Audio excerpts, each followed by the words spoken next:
Hi friends, hope you are doing great. It's me Nitin. Today we are going to discuss the continuation of N-queen problem in Leetcode. The previous approach was the time complexity of n into n factorial is nearly equal to n factorial. But the easy function which takes the time complexity of O of n. So in this approach we are going to reduce the time complexity of easy functions of O of n to O of 1. So let's start.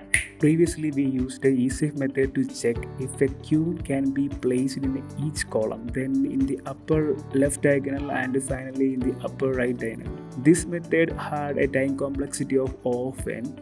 Now, I will be describing a new approach for placing queues on a 2D board of size n equal to 6. First, I placed a queue at the index position of 0, 1, which means the queue is in the column 1.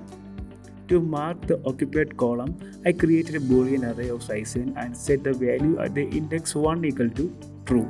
Next, I placed a queue at the index position 4, 5, which means the queue is in the column 5. I marked occupied the column by setting the value at the index 5 to true in the Boolean array. Before placing a queue at any index, I checked if the corresponding column in the Boolean array is occupied. For example, when considering index 2, 3 position, I check the Boolean array at index 3 is occupied. If it is not, I can place the queue at 2, 3. However, if I try to place a queue at index 4, 1, I cannot do because the corresponding column in the Boolean array index 1 is already occupied. We are implementing the idea of checking each column, and now we want to check the diagonals also. So there are two diagonals part. To check the right diagonal, let us consider the value of the row plus col. We can mark the values corresponding to row plus col in the 2D array, and we can see that the values are the same in the diagonal, and I marked the diagonal with arrows for better understanding. There are total of 10 right diagonals, and so to mark all in the Boolean array D1 we need a size of 2 into n minus 1. For this problem n equal to 6, so the size equal to 11. The index starts from 0 base indexing and has a spaces from 0 to 10. Now if you want to place any queue on the board, we simply check the sum value of row plus column and check the values of the index in the Boolean array D1. If the Boolean value is false, we can place the queue and mark the Boolean array position of index row plus column is equal to true. For example, if you want to place a queue at 3, 5 position on the board, we add the row and the column values. So 3 plus 5 equal to 8. We check the Boolean array D1 position of 8, and if it is false, so we can place the queue and mark the Boolean D1 position of 8 is true. But if you want to place a queue at 4, 4 position, we cannot do. So because we take the sum of row plus column and check the Boolean D1 array if the position is already occupied. In this case, it is already occupied, yes, so we cannot place the queue here. Now let's move on the left diagonal. We consider the values of row minus column plus n minus 1 to check the left diagonal. We can mark the values corresponding to the row minus column in the 2D array. 2D array means 2D board, and we can see that the values are the same in the diagonal. I mark the diagonal with the arrows for better understanding. You can see that there are total of 10 diagonals and mark all of them in a Boolean array D2. We need a size of 2n minus 1 for this problem because the n is equal to 6. So the size is become 11. The index start from 0 based indexing, so the spaces from 0 to 10. To place a queue on the board, we simply check the values of row minus col plus n minus 1 and check the values of the index in the Boolean D2. If the Boolean value is false, we can place the queue and mark the Boolean D2 position of index row minus column plus n minus 1 as a true. Yeah. For example, if you want to place a queen at 3, 4 position on the board, we subtract the row and column values, and so 3 minus 4 equal to minus 1.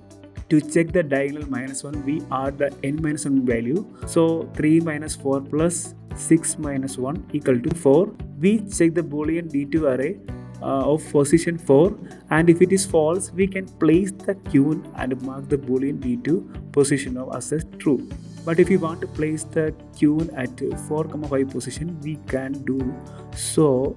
We take the values of row minus col plus n minus 1, which is 4, and check the Boolean D2 in the position is already occupied. In this case, it is already occupied, so we cannot place the queen here.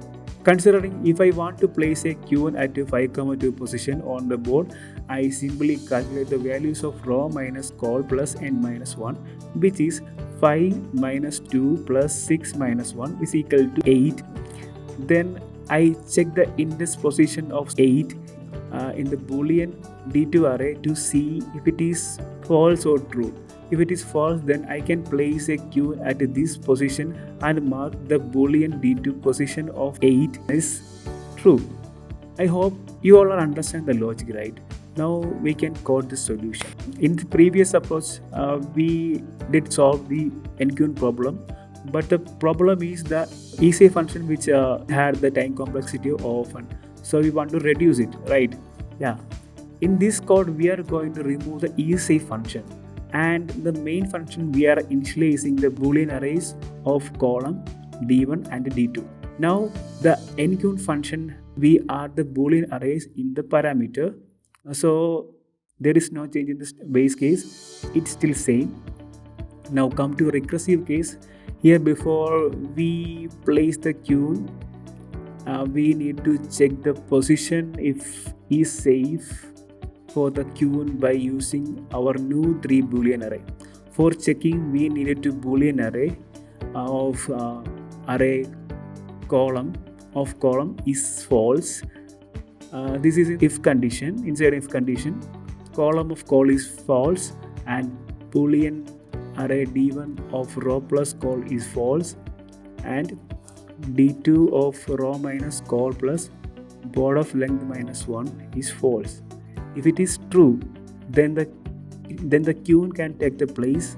So we put the board of row column equal to q. We are placing it actually.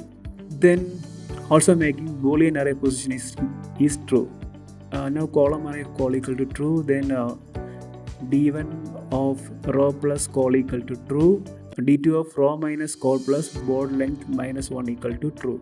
Then do backtracking. While doing backtracking, we should make the arrays as before, because if any case there is a retrace, we should want to change the arrays as before.